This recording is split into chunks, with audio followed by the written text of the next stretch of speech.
रात के 2 बज रहे थे। उसके कमरे में सिर्फ लैपटॉप की रोशनी जल रही थी। बाहर आसमान पर बादल गहरे हो चुके थे और खिड़की के शीशे पर बारिश की हल्की हल्की दस्तक सुनाई दे रही थी। वो कई दिनों से खुद से जंग लड़ रही थी। हर रात सोते वक्त वो मंजर उसके जहन में खुद को दोहराता था। खून, चीखो पुकार और खामोशी। वो कब तक मैं डरती रहूंगी। उसने अपना सर हाथों में गिराया, फिर आहिस्ते से सर उठाकर हाथ आगे बढ़ाकर लैपटॉप पास किया और फेसबुक खोला। नई आईडी बनाई। कीबोर्ड पर तेजी से उंगलियां चलने लगी। स्क्रीन पर अल्फाज चमके। उसने इंसाफ के नाम से आईडी बनाई। पासवर्ड टाइप करते वक्त उसके हाथ कांप रहे थे, मगर दिल में एक अजीब सा सुकून था। अब बस। वो बुड़बुड़ाई। उसे यूएसबी से वीडियो लैपटॉप में ट्रांसफर की और फिर सांस रोककर उसे अपलोड कर दिया। स्क्रीन पर वीडियो का थंबनेल आया। क्या मैं इसके लिए तैयार हूँ? उसने खुद से आखिरी सवाल किया। दिल ने आखिरी बार रोकने की कोशिश की, मगर जमीन ने जवाब दिया कि तुम हक पर हो। खामोशी भी जुल्म की एक किस्म है। पोस्ट के बटन पर उसने कपकपाती हुई उंगलियों से प्रेस किया और वीडियो अपलोड होना शुरू हुई। और फिर लिखा नंबर आने लगा, सक्सेसफुली पोस्ट। उसने कुर्सी से टेक लगाई और आंखें बंद करके एक गहरी सांस भरी। दिल तेजी से धड़क रहा था, लेकिन वो मुतमईन था। उसने कुछ देर बाद दोबारा स्क्रीन को देखा और आईडी डिलीशंस पर लगा दी। तो लैपटॉप की लीड गिरा दी। वो आने वाला नया पैगाम न देख पाई थी, जो कुछ यूं था। अच्छा कदम था, मगर तुम्हें मालूम है ना, सच की आंख अक्सर अंधी कर दी जाती है। ये एक पैगाम उसकी जिंदगी बदलने वाला था, पर उसे मालूम ही नहीं था। फिर रात के 12 बजते ही उसने सामिया को फोन मिलाया। Happy birthday to you. Cake shake तो भी खिलाओ जी। ऐसे ही तुम बुढ़ी होती रहोगी और हम सबको इससे क्या मतलब बताओ जी। शमा के गुनगुनाने पर सामिया हंस पड़ी। ओ हेलो, मेरे को बुद्धि नहीं हुई, सिर्फ 19 वर्ष की उम्र है मेरी। शमा ने फौरन से उसकी बात काटी। अच्छा ना, अब बताओ, कब बुला रही हो और पार्टी दे रही हो? सामिया ने शमा की शरारत भांप ली। तुम्हारे लिए तो मेरे घर के दरवाजे हमेशा से खुले हैं। सामिया ने जैसे इतला दी तो शमा खिल उठी। ठीक है जी, फिर मैं कल आ रही हूँ। बत्तियां जलाए रखना। हाँ हाँ मलका आलिया, आपका इंतजार रहेगा। सामिया के कहने पर शमा ने हंसते हुए फोन बंद कर दिया और वो सोने के लिए लेट। वो खास तौर पर अलार्म लगाना ना भूली थी, लेकिन सुबह अलार्म की आवाज उसके कानों में ना पड़ी। वो देर तक सोती रही। आंख खुलते ही घड़ी की तरफ देखा और छलांग लगाकर पलंग से उठ गई। उफ अल्लाह, जरूर समीर, ये तुम्हारा काम होगा। वो नींद में भरी आंखें लिए कमर पर हाथ रख के समीर को घूरने लगी, जो उससे 2 साल छोटा था और इस वक्त नाश्ते की मेज पर बैठकर हंस रहा था। जाहिर है, मैं अलार्म बंद ही करूंगा ना, तुम सो जाती हो और फिर पूरा घर उठ जाता है, लेकिन तुम नहीं उठती। ऐसे में मेरा दिल चाहता है कि तुम्हारा मोबाइल ही तोड़ दूं। शमा ने उसकी ये बात सुनी तो उसके माथे पर बल पड़े। क्या कहा तुमने? मेरा मोबाइल तोड़ोगे? हाँ। उसने समीर का कान मरोड़ा तो समीर ने बेबे को आवाज लगाई थी। बेबे, देखिए आपकी पोती मुझे मार रही है। बेबे ने शमा को आंखें दिखाई तो बुड़बुड़ाते हुए वॉशरूम की जाने पड़ी। कॉलेज जाने का टाइम तो निकल गया था। वैसे भी उसे आज सामिया की तरफ जाना था। वो दिल लगाकर तैयार हुई। उसने सोच लिया था कि वो सारा दिन सामिया के साथ गुजारेगी, जो उसकी वाहिद बेस्ट फ्रेंड थी।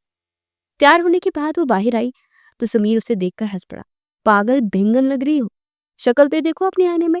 वो शायद जिम जाने की तैयारी कर रहा था। शमा ने ये सुना तो बेख्तियार खुद को आईने में देखा। वो पिंक कलर के शलवार कमीज में बहुत प्यारी लग रही थी। हल्का सा मेकअप उसके हुस्न को 4 चांद लगा रहा था। बेबे, देखे ना, ये मुझे हर वक्त तंग करता रहता है। क्या मैं इतनी बुरी लग रही हूँ कि वो मुझे बेंगन कह रहा है? बेबे ने अपने हाथ में पकड़ी छड़ी उठाकर समीर की कमर पर मारी। चुप हो जाओ, सुबह से मेरी बेटी को तंग किए जा रहे हो। समीर ने कानों को हाथ लगाए। चले बेबे, मैं जा रही हूँ, रात तक आऊंगी। अम्मी को मैंने रात ही बता दिया था, अब्बू से भी पूछ लिया था। ओके, अल्लाह हाफिज।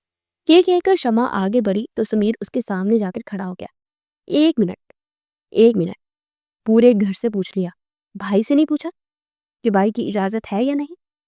शमा की आंखें उबल पड़ी। तुम्हारा दिमाग खराब है? हटो यहाँ से, तुम मेरे अब्बा नहीं लगते, समझे? शमा ने उसे एक हाथ से हटाया तो वो दूर हुआ। तुम्हारे अब्बा बनने का मुझे बिल्कुल भी शौक नहीं है, समझी तुम? समीर ने पीछे से उसे चिढ़ाया तो शमा ने सर झटक कर बाहर की तरफ कदम बढ़ाए। वहां गली के कोने पर एक बड़ा सा काले रंग का कुत्ता देखकर उसके पसीने छूट गए थे। उफ अल्लाह, खड़ा भी ऐसे ही जैसे मेरा इस्तकबाल कर रहा हो। ना साइड पर हो रहा है और ना बीच में हो रहा है। क्या करूं? अब इसे ऊपर इतनी देर हो रही है ऊपर से, और इस वक्त 12 बजने वाले हैं, और सामने उसका इंतजार 11 बजे से कर रही थी। वो दोबारा पलट कर अंदर आई। समीर, बात सुनो। वो जो कैप पहनकर जूते पहन रहा था उसे ठटक कर देखा। क्यों, क्या हुआ?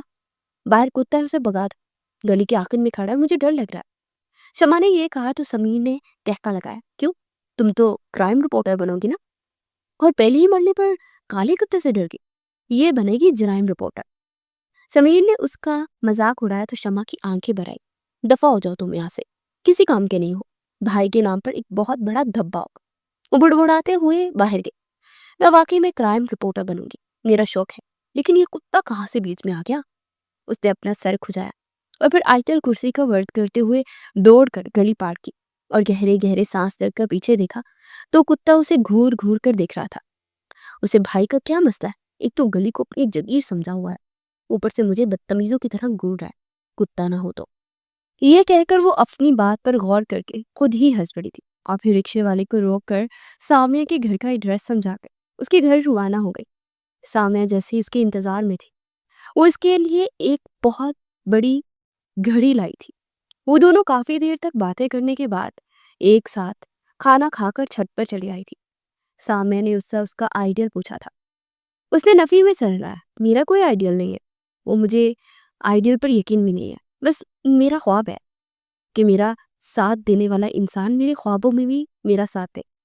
क्या मतलब है? तुम ख्वाब में गिर रही हो और वो सचमुच पलंग से गिर जाए? सामिया की बात पर शमा ने उसी कमर पर एक धप रसीद की। तुम बस बकवास ही करो।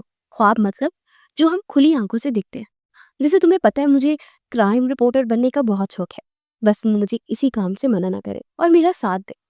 शमा ने वजाहत की। ओ अच्छा, मतलब तुम माइक लेकर घर में भी रिपोर्टिंग करती फिरो और वो फिर तुम्हें कुछ भी ना कहे, यही मतलब है ना तुम्हारा? शमा ने अपने दोनों हाथ जोड़े। बस कर दे बीवी, क्यों मेरे ख्वाबों के पखिए उड़े उधेर रही है? और यूं ये दोनों काफी देर तक अपने शौक, अपनी लगन और अपने ख्वाबों पर बात करती रही। रात के 10 बज रहे थे। अब मुझे निकलना चाहिए, वरना बेबे समीर को भेज देंगी और वो 1 के 10 लगाकर बताएगा आजकल मेरा दुश्मन बना हुआ है। शमा ने दुपट्टा सर पर ओढ़ कर बैग कंधे पर लटकाया और सामने से कहा तो हंस पड़ी। वैसे बहुत शरारती है, उसके लिए कोई लड़की देख लूं ना? सामने के कहने पर शमा ने कानों को हाथ लगाया। हर राह चलती उसे पसंद लड़की आ जाती है, पहले ये अपनी जिंदगी में सीरियस तो हो जाए। और यूं वो दोनों बात करती हुई घर से बाहर निकली तो सामिया ने उसे अलविदा कहा था। अलविदा मेरी दोस्त, बहुत मजा आया। शमा ये कहकर आगे बढ़ी तो सामिया ने उसे रोक लिया। कहो तो राज भाई को कहूं, वो तुम्हें घर तक छोड़ देंगे। शमा ने नफी में सर रहा है। नहीं यार, तुम्हारी दोस्त बहुत बहादुर है, अकेली चली जाएगी। वैसे भी तुमने इतना कुछ खिला लिया है कि अब वॉक करके ही जाना पड़ेगा। शमा की बात पर सामिया ने मुस्कुराते हुए उसे खुदाफिज कहा और शमा रात के इस गहरे अंधेरे में गलियों की खाक छानने के लिए पैदल ही निकल पड़ी थी। वो सामने के घर से काफी दूर निकल आई थी। अब उसके पाँव में दर्द होने लगा था। बस अब एक और गली है, हिम्मत कर शमा। उसने खुद को खुद ही तसल्ली दी और एक इंतहाई अंधेरी और वीरान गली में कदम रखा, जो कि काफी लंबी थी। और जैसे ही कदम बढ़ाने लगी तभी उसे खौफ का एहसास हुआ, और जो मंजर उसने देखा उसने उसके पैरों तले से जमीन निकाल दी। गली के आखिरी कोने में 3 अफराद मौजूद थे और वो तीनों रस्सियों से बंधे हुए थे, लेकिन उनके रोने और गिरगिराने की आवाज शमा के कानों में पड़ी थी। शमा ने अपने मुंह पर हाथ रखकर अपनी चीख को रोका और गली में दीवार की ओट में होकर गहरे गहरे सांस लेने लगी। या मेरे अल्लाह, ये क्या हो रहा है? उसका रवा रवा खड़ा हो गया था। उसने फौरन से बैग से मोबाइल निकाला और खामोशी से वीडियो का ऑप्शन क्लिक किया। वो जगह जहां वो 4 खास मौजूद थे, वहां हल्का सा पीला बल्ब जल रहा था, लेकिन उसकी रोशनी में इंतहाई मध्यम सी थी। शमा ने मोबाइल आगे किया और दीवार की ओर से वीडियो बनाने लगी। उसके अंदर का क्राइम रिपोर्टर जाग गया। उसके हाथों में बेपनाह पसीना आने लगा कि मोबाइल फिसलने के करीब था। मोबाइल में बनती वीडियो ने शमा को दहला कर रख दिया। कि क्या हो रहा है? उसने धड़कते हुए दिल के साथ खुद कलामी की। वीडियो में उन तीनों के पास एक ब्लैक हुडी पहने शख्स खड़ा नजर आया, जिसके कैमरे की तरफ पुश थी। हल्का सा चेहरे का अक्स उसके मुन्ने पर दिखाई दे रहा था। उसने सबसे पहले अपनी जेब से चाकू निकाला और एक लम्हे की ताखीर किए बगैर आगे बढ़कर सबसे पहले रस्सियों में जकड़े हुए दुबले पतले से शख्स को चीर कर रख दिया। खून बल बल बहने लगा। वो शख्स तरफ तरफ कर जमीन पर गिरा और कुछ ही लम्हों में ठंडा पड़ गया। शमा के मोबाइल ने ये लम्हा कैद किया तो उसकी चीख बुलंद होते होते रह गई। उसने अपने दांतों को अपनी हथेली में गाड़ कर अपनी चीख रोकी। तभी उस शख्स ने एक लम्हे की भी देर किए बगैर उसी चाकू से भी दूसरे और तीसरे शख्स पर वार किया और आखिर में उन तीनों को लात मारकर एक दूसरे के ऊपर फेंक कर उसने अपने हाथ झाड़े थे। शमा की आंखों से आंसू निकलने लगे। उसने फौरन से वीडियो का बटन बंद किया और जैसे ही मोबाइल अंदर रखने लगी तभी उसका मोबाइल चिंगारा था और उसने अगले ही पल उसे चुप करवा दिया था। लेकिन वो ब्लैक हुडी वाला जो कि गली के कोने तक पहुंचकर गायब होने वाला था, एकदम से ठटक कर रुक गया और उसी दीवार की ओट की तरफ देखने लगा जहां शमा छुपी हुई थी। शमा की धड़कनें तेज हो गई। उसे बामुश्किल खुद में हिम्मत पैदा की और अपने लड़ते हुए वजूद पर काबू पाकर दीवार से खिसकते हुए आगे बढ़ी और तेजी से दौड़कर उस अंधेरी गली से निकलकर दूसरी गली की तरफ आई जहां कदरे रोशनी थी। कौन है वहां पर? कौन था वहां पर? वो ब्लैक हुड्डी वाला चीखते चिल्लाते हुए आगे बढ़ा। शमा ने इधर उधर नजरें दौड़ाई तो उसे एक बिल्डिंग का गेट खुला मिला। तो फौरन से दौड़कर उस गेट के पीछे छुप गई। आंखों से आंसू बहकर हाथों पर गिरने लगे जिसने अपने मुंह पर रखा हुआ था ताकि उसकी चीख ना निकल जाए। खौफ से उसका पूरा वजूद थर थड़ाने लगा। वो ब्लैक हुडी वाला जो कोई भी था ऊंचे लंबे कद का हामिल था। उस गेट के बिल्कुल सामने आकर खड़ा हो गया तो शमा ने अपनी आंखें मीच ली और जरा सा नीचे की तरफ झुक गई और अपनी चादर का कोना नीचे करके खुद को मुकम्मल तौर पर छुपा लिया। कोई था यहाँ पर? एक बार फिर से उसकी गरिजदार आवाज आई तो शमा दिल में ही कलमा पड़ने लगी। उसने एक इंतहाई गलत हरकत की थी और इस बात का उसे एहसास होने लगा। लेकिन वो शख्स नाकाम होकर वापस लौट गया। उसने अंधेरे में उसकी शक्ल नहीं देखी थी। काफी देर तक वो इसी तरह अकड़ों बैठी रही। जब उसे अच्छी तरह इत्मीनान हो गया कि वो काफी देर गुजर गई है और वो शख्स वहां मौजूद नहीं होगा तो उसने झट से बिल्डिंग का दरवाजा खोला और तेजी से वो गली पार करके रिक्शे वाले को हाथ देकर अथल पथल होती सांसों के दरमियान उसे घर का एड्रेस समझाया।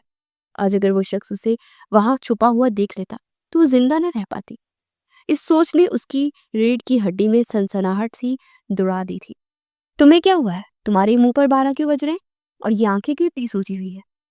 नाश्ते की मेज पर उसने चाय का कप भरा तो समीर ने ठटक कर उसे देखा। कल सामिया ने लिफ्ट नहीं करवाई है, तुम दोनों की फिर से लड़ाई हो गई है? वो एक बार फिर से अंदाजे लगाने लगा। चुप कर जाओ समीर। तुम बेबे ने इसे डांटा और शमा की तरफ मुतवजा हुई। क्या बात है बेटा, तबीयत ठीक नहीं है क्या तुम्हारी? वो एकदम से चौंक कर उनकी तरफ देखने लगी। नहीं बेबे, मैं ठीक हूँ, मुझे क्या हुआ है? बेबे और समीर ने एक दूसरे की तरफ देखा और जोर से हंस पड़े। अगर तुम होश में हो तो फिर ये पापे को चाय में डुबोने की बजाय तुम प्लेट में क्यों डुबो रही हो? वो बड़ी तरह शर्मिंदा हुई और हंस पड़ी। बस आज टेस्ट है ना कॉलेज में, उसी का सोच रही थी। उसने जल्दी जल्दी अपनी खफत मिटाने के लिए चाय का कप लबों से लगाया। समीर बैग कंधे पर लटकाकर बाहर निकल चुका था। तभी शमा ने गला खनखार कर बेबी को मुखातिब किया।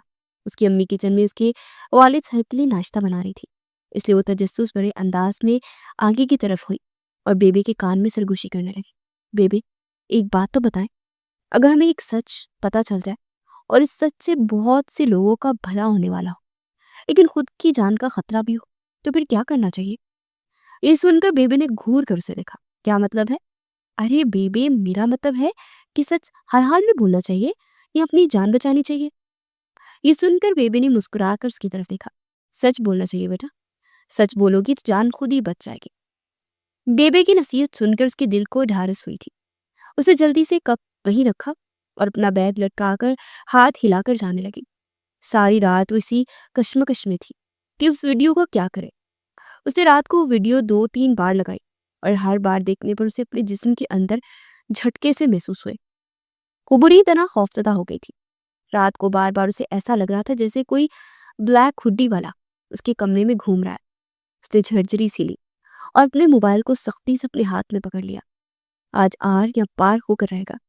मैं क्राइम रिपोर्टर बनूंगी तो मुझे खुद को मजबूत बनाना पड़ेगा और इसके लिए इतनी छोटी छोटी बातों पर मुझे परेशान होने की जरूरत नहीं है। मेरे पास सबूत है और मैं ये सबूत पुलिस स्टेशन में पेश करूंगी। ये सोचकर उसने कॉलेज से वापसी में सामने के साथ जाने के बजाय अकेले जाने को तरजीह दी और पुलिस स्टेशन के सामने जाकर खड़ी हो गई।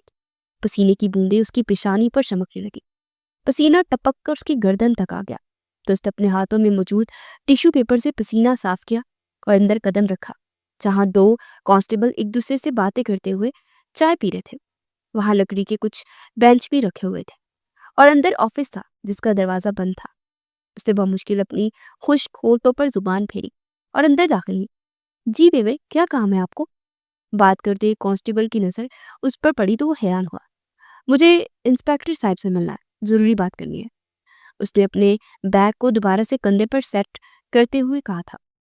वो दोनों कांस्टेबल एक दूसरे की तरफ देखकर हंसने लगे। इंस्पेक्टर इस वक्त मीटिंग में है, क्या काम है हमें बताइए। शमा ने अपना सर घूमती हुई चादर को दोबारा सर पर जमाया और आगे आई। मुझे इंस्पेक्टर साहब से ही मिलना है। वो बजिद थी। देखिए, वो बहुत मसरूफ है, आप हमें बता दीजिए क्या काम है। ये सुनकर शमा ने गहरा सांस भरा, अपने दुपट्टे के पल्लू को तेजी से अपनी मुट्ठियों में भेज दिया। मेरे पास एक वीडियो है, सबूत के तौर पर पेश करना है। ये सुनकर दोनों कांस्टेबल चौंक पड़े। अच्छा, किस हवाले से है वीडियो? शमा का दिल चाहा कि उन दोनों के सवालात को ब्रेक लगाकर खुद ही दरवाजा खोलकर अंदर मीटिंग रूम की तरफ बढ़ जाए। मैं वो सिर्फ इंस्पेक्टर साहब को बताऊंगी।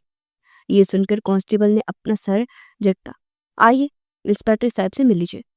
कांस्टेबल ने उसे दरवाजे की तरफ इशारा किया तो तेजी से अंदर दाखिल हुई। इंस्पेक्टर साहब चौंक पड़े, जो कि इस वक्त मेज के पीछे रखी कुर्सी पर फाइल हाथ में लिए कुछ पढ़ रहे थे। आप कौन हो? वो चौंक ना हुए। वो आईब्रो इकट्ठी करके शमा से पूछा। मैं शमा हूँ, कॉलेज स्टूडेंट हूँ। मुझे आपसे एक जरूरी बात करनी है। इंस्पेक्टर की उम्र तकरीबन 30 से 35 वर्ष के करीब थी। उनकी आंखों में तजर्बा नुमाया था। सुनहरी कांच सी आंखों में सवाल उभरा था। उन्होंने कुर्सी की तरफ इशारा किया तो शमा झिझकती हुई वहां बैठी। इंस्पेक्टर ने आंखों ही आंखों में गोया पूछा, क्या बात है? इंस्पेक्टर साहब, कल रात मैंने अपनी दोस्त की बर्थडे से वापस आ रही थी कि एक सुनसान वीरान गली में मैंने 3 कत्ल होते देखे हैं। कातिल ने ब्लैक कलर की हुड्डी पहन रखी थी, जिसकी टोपी उसने सर पर गिराए हुई थी। वो मुकम्मल तौर पर छुपा हुआ था। मैंने वाकये की बर वक्त वीडियो बना ली है। मेरे पास वीडियो है, आप देख सकते हैं कि ये शख्स कितनी बेदर्दी से इन 3 लोगों को कत्ल कर रहा है। शमा की जुबान कई बार लड़खड़ाई। कई बार उसने अटक अटक कर कहा और आखिरकार मोबाइल निकालकर उसने इंस्पेक्टर के सामने किया और उसका हाथ भी बुरी तरह से कांप रहा था। इंस्पेक्टर ने उसके हाथ से मोबाइल लिया। आंखों में वीरानी उभरी, चेहरे पर परेशानी के आसार नुमाया हुए। वीडियो मुकम्मल देखने के बाद उन्होंने फोन शमा की तरफ बढ़ा दिया। देखिए, आप जो कोई भी है, आपको इस कदर गैर जिम्मेदाराना रवैया इख्तियार नहीं करना चाहिए था। आपकी खुद की जान को भी इस वक्त खतरा हो सकता था। फिलहाल तो मैं आपसे यही कहूंगा कि आप इस बात का जिक्र किसी से मत कीजिएगा और अब आप जा सकती हैं। शमा ने हैरानी से इंस्पेक्टर का रवैया देखा। सर, पर आपको इस मुजरिम को पकड़ना चाहिए। शमा ने तेजी से कहा तो इंस्पेक्टर ने इसे घूरा। ये हमारा काम है, आप हमें मत सिखाइए। मैं आपसे बस इतना कहूंगा, बल्कि मेरी तरह से वार्निंग समझ लीजिए कि इस वीडियो को डिलीट कर दीजिए और इसका जिक्र किसी से मत कीजिएगा। इंस्पेक्टर तो ये कहकर गोया हाथ जाकर दोबारा से फाइल में मगन हो गया, लेकिन शमा का दिल धक से रह गया। 3 लोगों की जिंदगी से कल महरूम कर दिया गया था और आज ही इंस्पेक्टर कह रहा था कि मैं इस बात का जिक्र किसी से ना करूं। वो गुस्से से दंदनाते हुए बाहर निकली। सारा दिन उसका अजीब सा गुजरा। समीर भी उसे छेड़ता रहा, लेकिन उसे कोई जवाब ना दे सकी। रात को कमरे में सोते हुए उसने एक आखिरी बार वो वीडियो देखी और डिलीट का बटन दबाने ही लगी थी कि उसके अंदर का ज़मीर बोल पड़ा। क्या कर रही हो तुम? पागल हो गई हो? बस इंतजार करो, इन 3 लोगों के कत्ल की खबर फैल जाए और उसके बाद तुम ये वीडियो अपलोड कर देना। इसे अमानत के तौर पर संभाल कर रखो। पुलिस वालों से इंसाफ की तौका करना बेकार है। उसने मोबाइल वही रखा, लेकिन उससे पहले से उसने अहम काम किया था और फिर खुद भी चादर तान कर सो गई। रात के न जाने कौन से पहर उसकी आंख खुली। हलक में कांटे उग रहे थे। उसे जैसे ही नींद में टिटोल कर पानी का गिलास उठाना चाहा तो उसका हाथ किसी नर्म सी चीज से रगड़ाया। उसने बेइख्तियार एक चीख बुलंद की। वो बेहद डरी हुई थी। उसने बेड से उठना चाहा। अचानक ही उसे एक साया सा दिखाई दिया और उसके मुंह पर किसी ने अपना मजबूत हाथ रखा। उसे नीम अंधेरे में आंखें फाड़ कर देखा तो सामने वही ब्लैक हुडी वाला शख्स, जिसने ऊपर अपनी हुड्डी की टोपी चढ़ाकर अपना पूरा मुंह छुपा लिया था, उस पर झुकने लगा था। बहुत शौक है ना तुम्हें इंसाफ दिलाने का? हाँ। शमा का सांस घुट रहा था। उसने अपने दोनों हाथों का जोर लगाकर उस मजबूत हाथ को रखा, लेकिन उस ब्लैक हुडी वाले की सरगोशी उसके पूरे बदन में सनसनाहट पैदा कर गई थी। बहुत शौक है ना तुम्हें मुझे गिरफ्तार करवाने का, हाँ? आवाज थी या खंजर, शमा को अपने सीने में पेवस्त होती महसूस हुई। उसने अपना आप छुड़ाने की कोशिश की, लेकिन उसी हाथापाई में उसका सर किसी वजनी चीज से टकराया। वो वहीं बेहोश होकर गिर गई। ब्लैक हुडी वाले ने अपने हाथ झाड़े और मुस्कुराकर शमा को देखा, जो जमीन पर ऊंधे मुंह गिरी बेहोश हो चुकी थी। वो अंधेरे में खिड़की के पास गया और कूद कर गायब हो गया। शमा बाजी, शमा बाजी, क्या कर रही हैं? जल्दी बाहर आए, इतना लंबा कौन सोता है? समीर ने उसका दरवाजा तीसरी बार खटखटाया तो उसके वजूद में जंबिश हुई और वो सीधी हो बैठी। उसका सर चकरा रहा था। उसने अपने चकराते सर को थामा और कमरे की हालत बता रही थी कि रात में कोई आया है। उसने जल्दी से अपने चकराते हुए सर के साथ कमरे की हालत दुरुस्त की और अपना दुपट्टा सर पर जमाए दरवाजा खोला। इससे पहले कि वो कुछ कहती, उसकी नजर समीर के साथ खड़े फरमान पर गई थी। वो मुस्कुरा भी ना सकी। अस्सलाम वालेकुम, कैसी हैं आप? समीर ने आंख मारकर शमा को इशारा किया और वहां से रफू चक्कर हो गया। वो जाते जाते ये कहना ना भूला था कि मैं कबाब में हड्डी नहीं बनना चाहता। शमा कंफ्यूज सी वहीं दहलीज पर खड़ी रही। मैं बस आपकी खैरियत दरियाफत करने आया था। फरमान के कहने पर शमा बामुश्किल मुस्कुराई। आप लाउंज में इंतजार कीजिए, मैं अभी आती हूँ। वो फौरन से वॉशरूम की जानी पड़ी और फ्रेश होकर बाहर आई।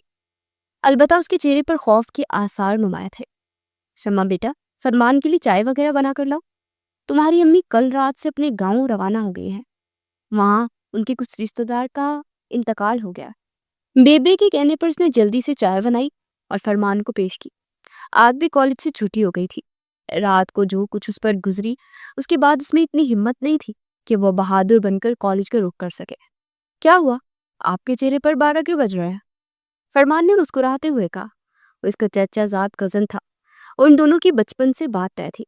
अलबत्ता फरमान एक हफ्ता पहले पाकिस्तान आया था और आज उनके घर उनसे मिलने आया हुआ था।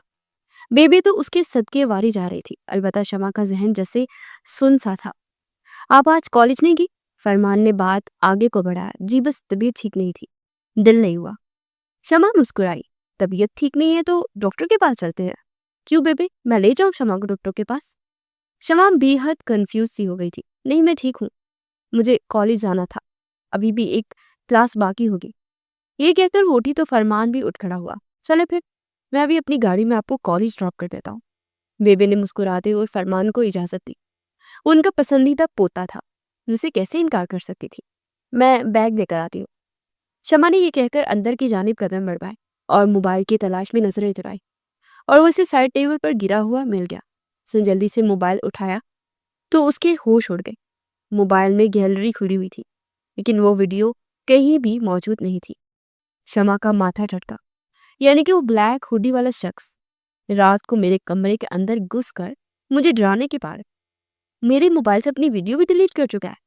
वो वहीं बेड पर ढहे जाने वाले अंदाज में बैठ गए। तभी फरमान ने कमरे का दरवाजा खटखटाया। शमा ने गहरा सांस भरा और अपने खौफ पर काबू पाते हुए मोबाइल अपने बैग में डाला और फरमान के साथ कॉलेज रवाना हो गई। रास्ते में वो दोनों बातें करते रहे। कॉलेज के गेट के पास सामिया उसे इंतजार करती हुई दिखाई दी।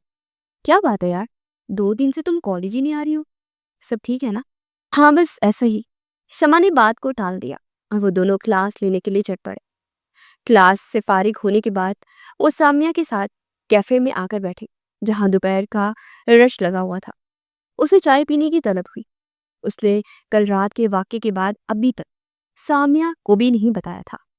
एक कप चाय ला दो प्लीज।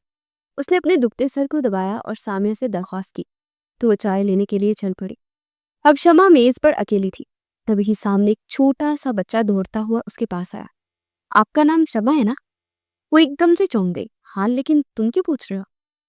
सर दर्द भूलकर उसने गौर से इस बच्चे को देखा जो कि मुस्कुरा रहा था। उसके हाथ में एक 50 का नोट दबा हुआ था। वहां सामने बेंच पर आपको कोई समीर नाम का लड़का बुला रहा है। समीर? वो एकदम से खड़ी हो गई। ये बदतमीज यहाँ क्या कर रहा है कि मेरी नाक ही ना कटवा दे। शमा दौड़ती हुई आगे उस बच्चे को बताए हुए बेंच पर जाकर नजरें जमाई तो अपनी जगह शसर रह गई। ये काले गुलाब, ये कहाँ से आया? उसने फौरन से उन गुलाबों के बुका उठाया और काले रंग के थे। उसका वजूद लरसने लगा। बुके के दरमियान एक कार्ड भी छुपा हुआ था।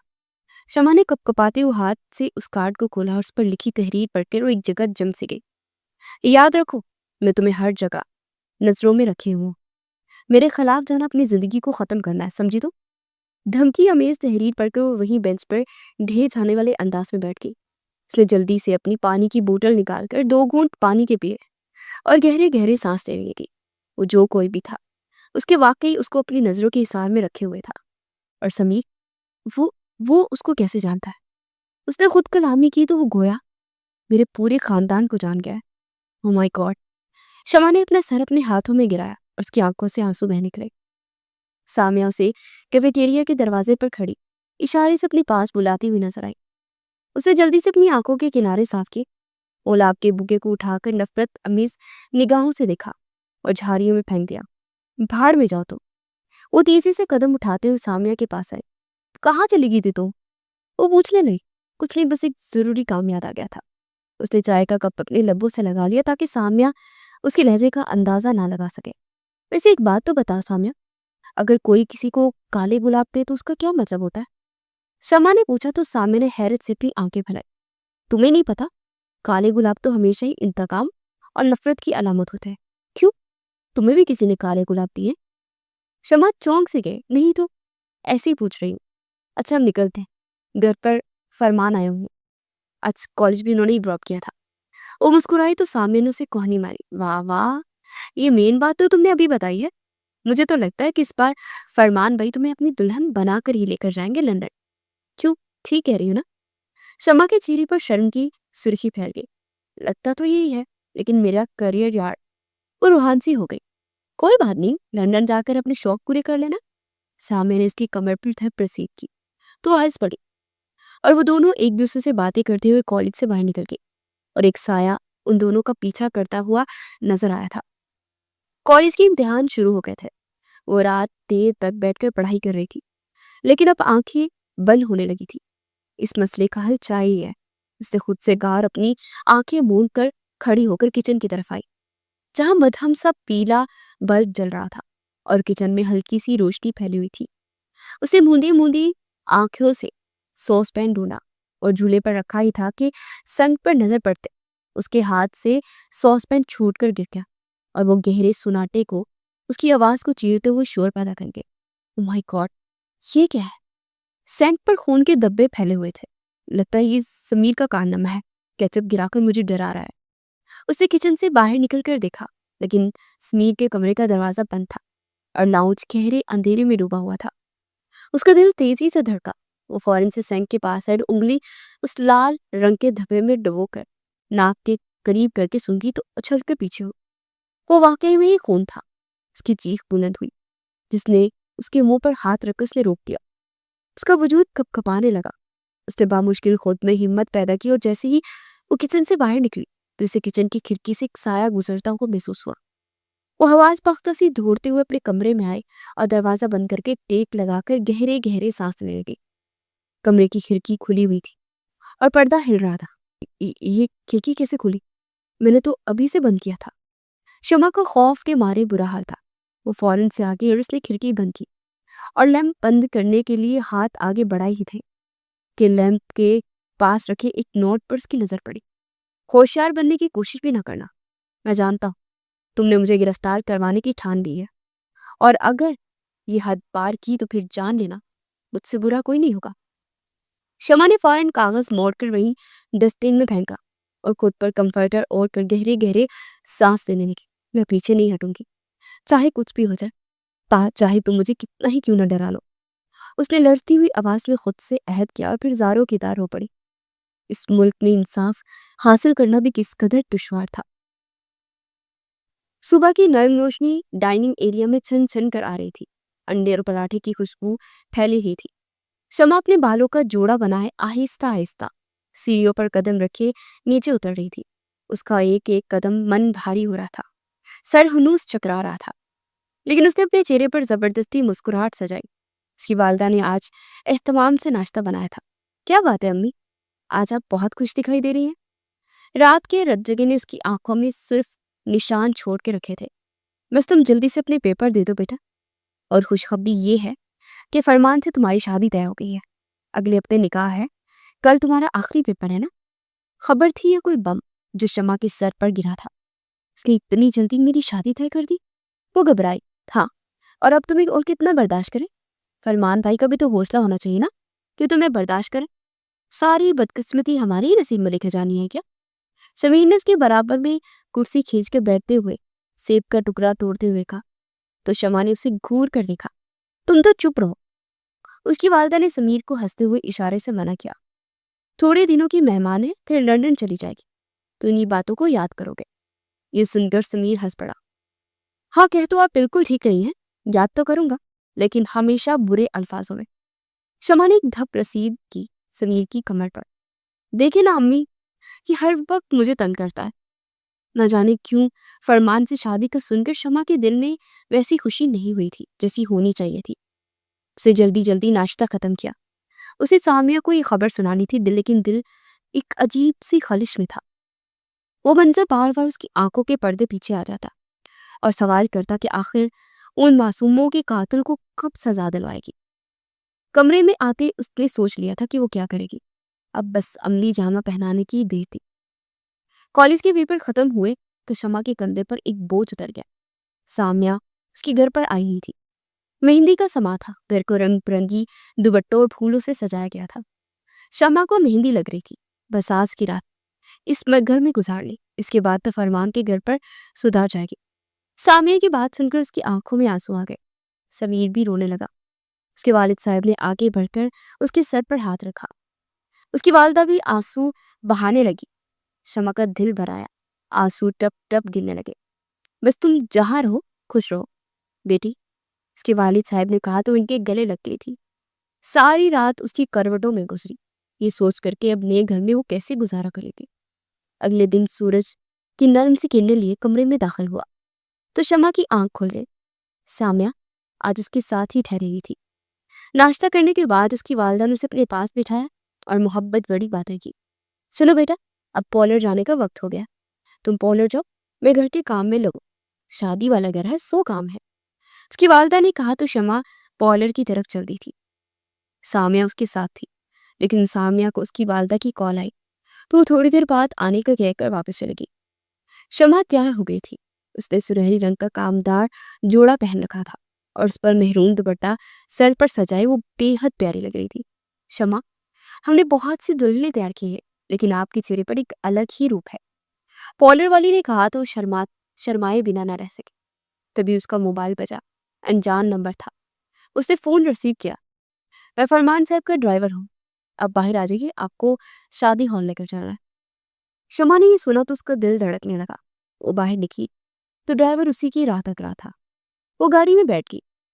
ड्राइवर गली ले जाकर किसी शख्स से बात करने लगा। उसने अपना मोबाइल खोला और अपनी तस्वीरें लेने लगी। वाकई में किसी अप्सरा से कम नहीं लग रही थी। ड्राइवर कब गाड़ी खोलकर अंदर बैठा उसे पता ही न चला। भैया जल्दी चलाइए, उसे खुशी से कहा। ड्राइवर ने कोई जवाब नहीं दिया। चमक को गाड़ी में एक अजीब सी किस्म की खुशबू महसूस हुई। ये कैसी खुशबू है ड्राइवर अंकल? उसने कहकर जैसे ही आगे की तरफ देखा तो ड्राइवर ने पीछे मुड़कर उसकी नाक पर रुमाल रख दिया। अगले ही पल वो होशो हवास से बेगाना हो चुकी थी। समीर, शमा कहाँ रह गई है, उसे फोन तो करो। समीर के चेहरे पर परेशानी के आसार देखकर उसकी वालिदा ने कहा तो वो रोने लगा। मैं कब से शमापी को फोन पर ट्राई कर रहा हूँ, लेकिन कॉल ही नहीं लग रही। फरमान का ड्राइवर आ चुका था। उसके मुताबिक वो जैसे ही गाड़ी लेकर शमा को लेने के लिए पहुंचा तो वो कब की पॉलर से निकल चुकी थी। ये सुनकर शमा की वालिदा रोने लगी। अब क्या होगा? नुसरत बेगम के लहजे में बेपनाह दर्द था। उसके वालिद साहब भी परेशानी से इधर से उधर दौड़ने लगे। समीर ने भी अपने ताल्लुकात इस्तेमाल करने शुरू कर दिए, लेकिन शमा नहीं आई थी। 3 घंटे गुजरने के बाद फरमान की बारात वापस लौट गई और दुल्हन का कोई सुराग नहीं मिला था। रात गुजर चुकी थी और क़यामत बर्पा कर चुकी थी। सूरज की किरणें कमरे के अंदर दाखिल हुई। शमा की आंख पर पड़ी तो वो एक झटके से उठकर बैठी। उसने गहरे गहरे सांस लिए और खुद पर नजर डाली तो वो रस्सियों में झगड़ी हुई थी। मैं यहाँ कैसे? उसने सामने लगे कदादम आईने में खुद को देखा तो और उसी लिबास में अपने आप को देखकर झटकते रह गई। सारी यादाश्त एक पल में वापस आई। ये मैं कहाँ हूँ? उसने पूरा जोर लगाया लेकिन रस्सी मजबूती से उसके जिस्म के झगड़े हुए थी। कौन है? खोलो, मुझे बचाओ। वो बिलक बिलक कर रोने लगी। सुबह हो चुकी है और मैं यहाँ हूँ। मेरी शादी थी। उसके आंसू रुकने का नाम ही नहीं ले रहे थे। तभी कमरे का दरवाजा खुला और शमा ने जैसे ही निगाहें दरवाजे से आने वाली शख्सियत पर जमाई तो अपनी जगह उछल कर रह गई। उसकी आंखें फटी की फटी रह गई। ब्लैक हुडी पहने वाला शख्स ऑफिसर, जिसे शमा ने वीडियो दिखाई थी, मुस्कुराता हुआ अंदर दाखिल हुआ।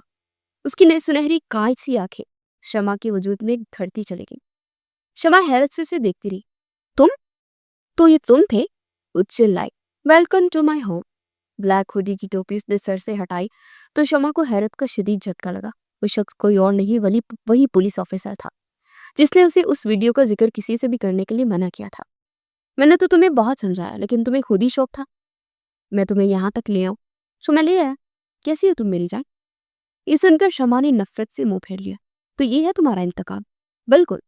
और जो वीडियो तुमने फेसबुक पर लगाई और फिर आईडी डिलीशन पर लगा दी, ये सोच करके मुझे पता नहीं चलेगा तो अफसोस है कि तुमने मेरा आखिरी मैसेज नहीं देखा, और इसी आखिरी मैसेज ना देखने की बदौलत तुम यहाँ बनो। शमा ठटक कर रह गई। उसकी आंखों से तौतर से आंसू बहने लगे। क्यों किया तुमने ये सब? क्यों किया मुझे बर्बाद? तुम एक कातिल हो, मैं नफरत करती हूँ तुमसे। शमा की आवाज गूंज रही थी, लेकिन उस पर कोई असर नहीं हुआ। रो मत मेरी प्यारी जान, मैं हूं ना, तुम्हें अपनाऊंगा। फरमान ने अपनी बारात वापस लौटा ली तो क्या हुआ? ये सुनकर शमा ने पथराई हुई नजरों से उसे देखा।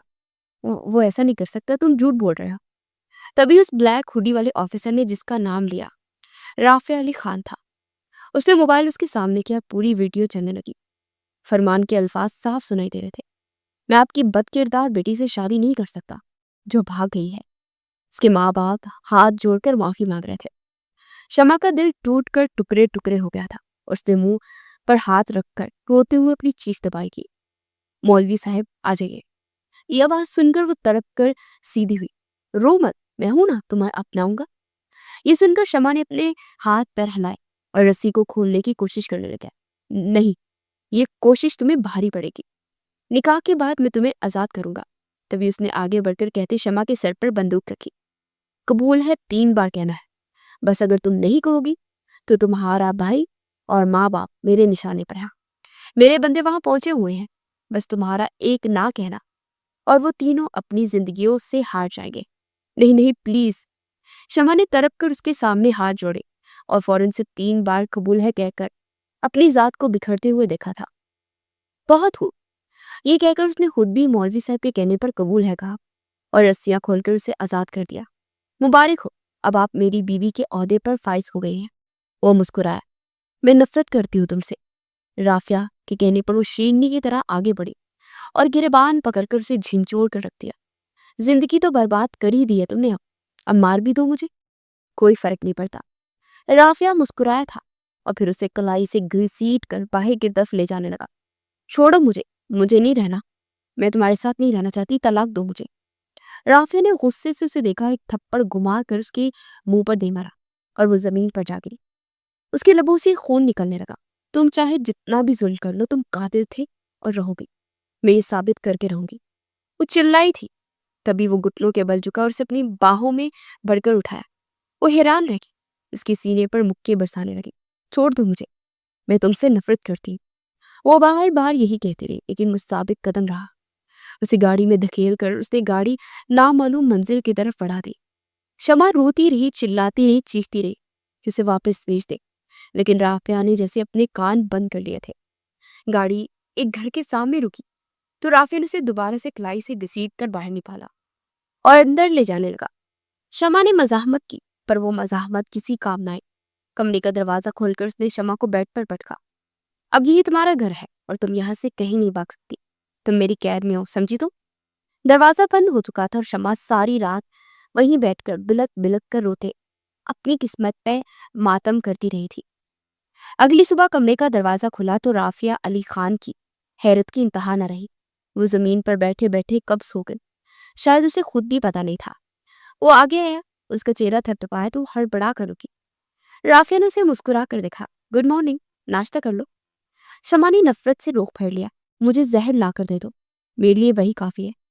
राफिया का गूंजता हुआ कहका उसे हैरत में मुब्तला कर गया। वो भी मिलेगा, लेकिन फिलहाल पेट पूजा कर लो, मुझे पता है तुमने 2 दिन से कुछ खाया नहीं है। शमा ने खाली खाली निगाहों से उसे देखा। क्या मिल रहा है तुम्हें ये सब करते हुए? वो रो पड़ी थी। शुरू तुमने किया था, खत्म मैं करूंगा, बस इतनी सी बात। वो वहीं घुटनों के बल उसके पास बैठकर उसे गौर से देखने लगा। वैसे एक राज की बात बताऊं, तुम्हें हासिल करने का कभी सोचा नहीं था, मौका तुमने खुद ही दिया है। हाल बता, मैं तुम्हारी मोहब्बत में जरूर गिरफ्तार हुआ था, वो भी इस वक्त जब तुम मुझे वो वीडियो दिखाने आई थी। मैं सोच में पड़ गया था कि कितनी बहादुर और प्यारी लड़की है, अपनी जान की परवाह किए बगैर लोगों को इंसाफ दिलाने के लिए थाने तक चली आई। शमा ने डुबडुबाती निगाहों से उसे देखा। अब ऐसे क्या देख रही हो? अपनी मोहब्बत में तो गिरफ्तार कर लिया, अब और क्या चाहती हो? वो वहीं बैठकर सीने पर बाजू लपेटकर उसे बगूर देखते हुए बोला। तो शमा ने जहर आलूद निगाहों से उसे देखा। Shut up, just shut up. वो चिल्लाई तो उसने राफिया अली खान के मुंह पर थूक दिया था। राफिया चंद पल हैरत से मुंह पर हाथ रखे उसे देखता रहा और अगले पल उठकर जोर से दरवाजा बंद कर उसे अपनी कैद में खाने में छोड़कर चला गया। आज की पूरी रात भी यूं ही गुजर गई थी। उसे उसका सर चकराने लगा था। उसी तरह अरूसी लिबास में मुसलसल 3 दिन एक कमरे में बंद बैठी अपनी किस्मत को रो रही थी। माँ बाबा अब कहाँ है? क्या आप लोग मुझे ढूंढने की कोशिश नहीं कर रहे? रो रो कर उसके सर में दर्द हो चुका था और आंखें जैसे उसकी मजीद आंसुओं का बोझ उठाने से इनकारी होने लगी। उसने उसी वक्त वॉशरूम में कदम रखा। वहां एक शर्ट लटक रहा था। उसने अपने कपड़े उतारकर वो शर्ट पहना। पैजामा उसने पहले से ही पहन रखा था। इर्द गिर्द बड़ी सी चादर की तलाश में नजरें दौड़ाई और वजू करने लगी। उसने अपने रूसी लिबास का दुपट्टा ही नमाज की चादर की तरह लपेटा और हाथ फैलाकर शिद्दत से दुआ मांगने लगी। मेरे प्यारे अल्लाह, मुझे माफ कर दीजिए। मैंने तो सिर्फ इन 3 लोगों के लिए इंसाफ मांगा था और मुझे बदले में क्या मिल रहा है? वो आंसू के साथ रोते हुए उस वक्त राफिया अली खान के दिल में उतर रही थी। उसने लगे कमरे में लगे कैमरे से उसे आंसू बहाते देखा तो दिल को बेइख्तियार कुछ हुआ। उसने फोन बंद किया और वहीं टहलने लगा। फिर कुछ सोच कर वो कमरे में दाखिल हुआ। वो नीम बेहोशी की हालत में उसे सोफे पर गिरी हुई नजर आई थी। वो आगे बढ़ा और उसकी नब्ज चेक की और शदीद बुखार में वो मुब्तला थी। Oh my God! उसने फौरन से फोन उठाया और नीचे मुलाजिम से कहा कि वो डॉक्टर को बुलाए। तब तक उसने उसे अपनी बाहों में बढ़कर बेड पर लिटाया और उसका सर चादर से आजाद किया। फिर पानी की पट्टियां रखने लगा। ये मैंने क्या कर दिया? मैं इसे आराम से भी सब बता सकता था। शायद मेरे गुस्से ने मुझे यहाँ तक पहुंचा दिया है। वो अपना सर अपने हाथों में गिराए शर्मिंदा सा नजर आने लगा। मैंने अपनी अना के पीछे इस नन्ही सी जान का क्या हाल कर दिया? वो कम उम्र लगी लड़की इस वक्त बुरी तरह बुखार में फनक रही थी। तभी कमरे के दरवाजे पर दस्तक हुई। मुलाजिम डॉक्टर के साथ अंदर दाखिल हुआ। डॉक्टर ने इसका तफसीली मुआयना किया। इन्हें बस स्ट्रेस है, आप इन्हें स्ट्रेस मत दीजिए, ये खुद ही ठीक हो जाएंगी। मैं चंद दवाइयां लिख देता हूं, कमजोरी भी काफी हो गई है, आपको इनका खास ख्याल रखना। ये सुनकर उसे बहुत अफसोस हुआ। डॉक्टर के जाने के बाद शमा ने अपनी आंखें खोली। उसे खुद के बेहद करीब देखकर एक झटके से वो सीधी हो बैठी। उठकर बाहर जाने लगी तो उससे शदीद चक्कर आए। वो बुरी तरह लड़खड़ाई। इससे पहले कि वो लड़खड़ा कर गिर पड़ती, राफिया अली खान ने उसे थाम लिया। तुम्हें गिरने नहीं दूंगा, हर वक्त तुम्हारी हिफाजत के लिए यहाँ मौजूद हूँ। शमा ने एक झटके से उसके हाथ झटके। आप मेरी जिंदगी से चले जाइए, मेरी जिंदगी की हिफाजत में खुद हो जाएगी। अल्फाज थे या खंजर, सीधा राफिया के दिल में पवस्त हो गए थे। आप मेरी जिंदगी बर्बाद करने की वजह है। वो बुरी तरह कांप रही थी और उंगली उठाकर उसे कसूरवार ठहरा रही थी। राफिया की आंखों में उदासी की चमक देखकर वो चुप हो गई और सोफे पर बैठकर घुट्टों में सर दिए बुरी तरह से रोने लगी। क्या तुम वाकई में ये चाहती हो कि मैं तुम्हें छोड़ दूं? शमा ने सर उठाया और हाँ में सर हिलाया।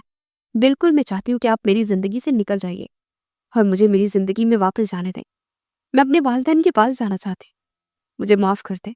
मैंने इस मुल्क में इंसाफ चाहा, एक कातिल को कातिल कहने की जुर्रत की और इन 3 लोगों को इंसाफ दिलाने के लिए दिन रात एक तो किए, अपनी ज़हनी सुकून तक बर्बाद किया। लेकिन मुझे क्या पता था कि मैं खुद भी बर्बाद हो जाऊंगी। शमा की बात सुनकर राफिया का दिल जोर से धड़का। उसने कुछ भी ना कहा और पास रखी दवाइयां उठाकर उसके आगे रख दी। दवाई पी लीजिए, इस बारे में बात बाद में करते हैं। शमा ने खामोशी से दवाई पी ली। वो मजीद अपने माँ बाप को तकलीफ नहीं देना चाहती थी। राफिया अली खान का बदला हुआ रूप देखकर से लगा कि शायद उसका दिल नरम पड़ गया है। वो वही बेड पर सोने लगा तो शमा सोफे पर खड़ी हो गई। आप यहाँ नहीं सो सकते। ये सुनकर राफिया हंस पड़ा। क्यों? मैं क्यों नहीं सो सकता यहाँ पर? उसने उल्टा सवाल किया। बस मैं इसी फील नहीं करूंगी। वो पूरी जान से कांप उठी। तो उसमें मेरी क्या गलती है? आप जानती हैं मैंने अभी तक आपको तलाक नहीं दी है, और इस हिसाब से तो हम अभी तक मियाँ बीवी है ना। वो मुस्कुराया तो शमा दिल कराकर सोफे पर जा बैठी। सारी रात वो इसी वजह से जागती रही कि कहीं राफिया अपनी हद से ना बढ़ जाए।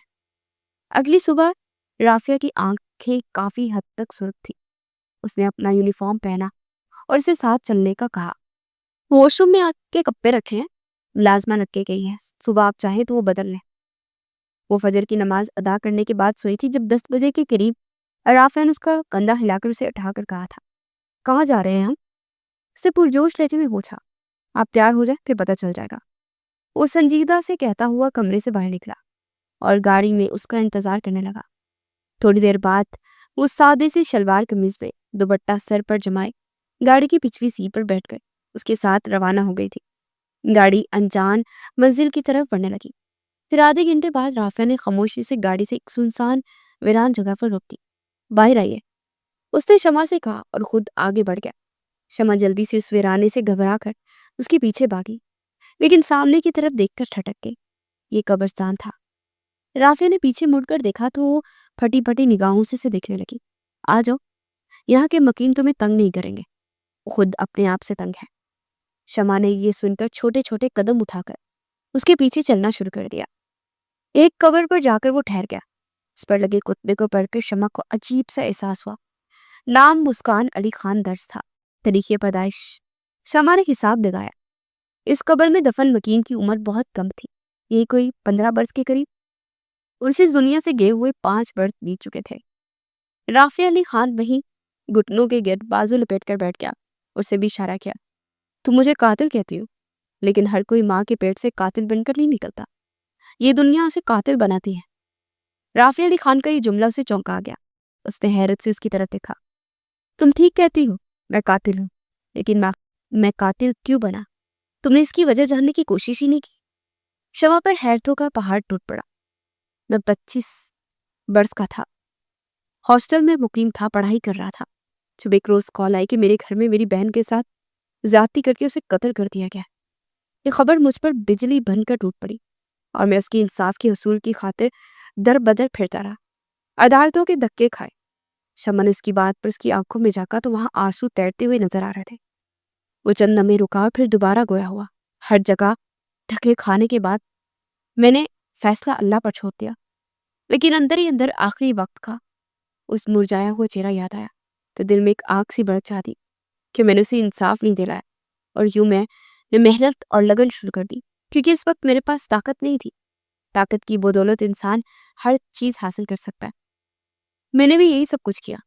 मजीद मेहनत से, लगन से पढ़ाई की। इस दौरान अपने माँ को भी खो दिया। बीमार लाखिर बाप की देखभाल के साथ साथ ये सब कुछ करना बहुत मुश्किल था, लेकिन मैंने हिम्मत नहीं हारी। तो जिस दिन मैं एक पुलिस ऑफिसर बनकर उभरा, उस दिन मेरे वालिद साहब वफात पा गए। मैं भरी दुनिया में अकेला रह गया, लेकिन मेरे सामने एक मकसद था। वो ठहर ठहर कर शमा को अपनी कहानी सुनाने लगा। शमा को भी अपनी आंखों से आंसू बहते हुए दिखाई देने लगे। मुझे इंसाफ उस वक्त भी नहीं मिला। मैंने सोच लिया था मैं खुद अपने बलबूते पर इंसाफ हासिल करूंगा। मैंने अदालत से वो केस वापस ले लिया और खुद कातिलों की तलाश शुरू कर दी। 1 महीने के अंदर मुझे सुराग मिल गया, क्योंकि मेरे पास ताकत थी, जरिया थे, वसाइल थे। और जिस रोज मैं उन्हें सजा दे रहा था, उस रोज तुमने मुझे देख लिया।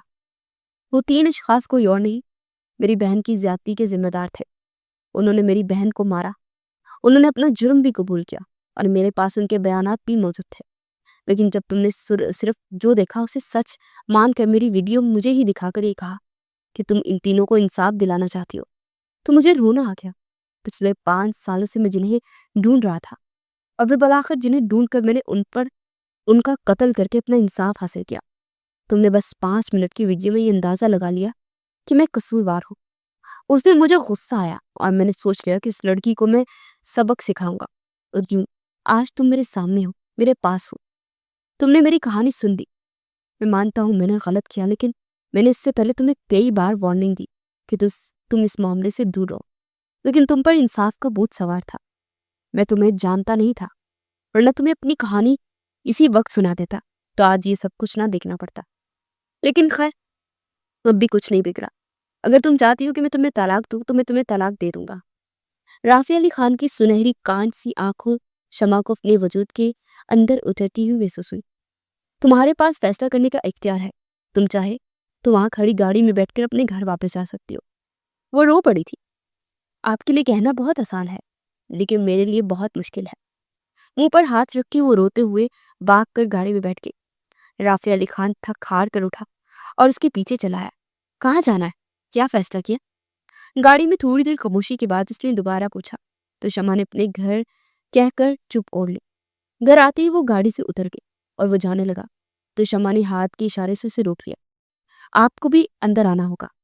वो कंधे उचकाकर उसे देखने लगा, लेकिन शमा आगे बढ़ गई और घर के अंदर दाखिल होते ही जैसे उसकी नजर अपनी बालजा पर पड़ी तो वो भाग कर उनके गले लग गई और काफी देर तक उनसे लिपट कर रोती रही।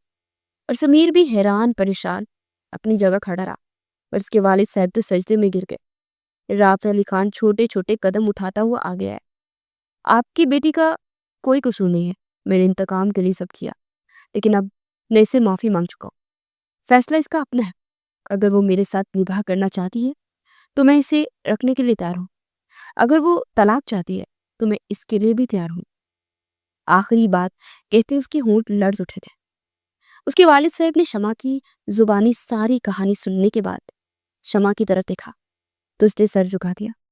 जो आप लोगों का फैसला होगा वही मेरा फैसला होगा। ये कहते उसका दिल रो पड़ा था। राफिया अली खान की आंखों की बुझती जोत देखकर शमा के दिल को बेख्तियार कुछ हुआ था। जो हो चुका बेटा, उस पर मिट्टी डाल दो और अब अपनी अगली जिंदगी के बारे में सोचो। राफिया अली खान ने जो कुछ किया मैं उसे माफ करता हूँ। तुम भी माफ कर दो। उसके वालिद साहब ने उसका हाथ पकड़कर राफिया के हाथ में दिया तो समीर हंस पड़ा था। फरमान बहुत कम सा निकला। तुम राफिया अली खान के साथ ही जचती हो। उसने आगे बढ़ के शमा को गले से लगा लिया था। रात गहरी हो रही थी। आज शमा और राफिया का निकाह भरपूर अंदाज में हुआ था। उसने सुनहरी रंग का खानदानी जोड़ा पहनकर राफिया के घर में कदम रखा था और अब उसकी दुल्हन बने पूरे दिल के साथ उसकी सेज पर बैठी थी और उसका इंतजार कर रही थी। तभी दरवाजा खुला और राफिया अंदर दाखिल हुआ। घूंघट उलटकर मुस्कुराकर उसे देखा और अगले ही पल उसे सीने से लगा लिया। सच कहूं तो तुम्हें खोने का तसव्वुर सुहानी रू था। कब तुमसे मोहब्बत करने लगा मुझे पता ही न चला। शमा ने उसके चेहरे की तरफ देखा जो हर किस्म की रियाकारी मक्कारी और इंतकाम से पाक था। शमा ने आंखों में आंसू भर के उसके दोनों हाथ चूमे थे। मैंने आपको गलत समझा, इस बात के लिए माफी मांगती। राफिया ने उसके दोनों जुड़े हाथ खोल दिए। और मैंने तुम्हारे साथ गलत किया, इस बात की मैं तुमसे माफी मांगता हूँ, लेकिन आगे की जिंदगी की गारंटी देता हूँ कि मैं हमेशा खुश रखूंगा। शमा ने ये बात सुनी तो मुस्कुराकर अपनी पलकें झुका ली और राफिया ने उसे खुद में बींच कर अपने दहकते हुए लब उसके माथे पर रखकर उसे तहफ्फुज का एहसास दिया था। यूं ये कहानी जो इंसाफ से शुरू हुई थी, मोहब्बत जैसे खूबसूरत मोड़ पर आकर एक बार फिर से नए रास्ते पर चल पड़ी थी। राफिया और शमा एक दूसरे से मोहब्बत भरी बातें कर कर अपनी नई जिंदगी का आगाज कर चुके थे। इंसाफ मुस्कुराया था, मोहब्बत ने अपना सर झुकाया था और नफरत जमीन में दफन हो गई थी।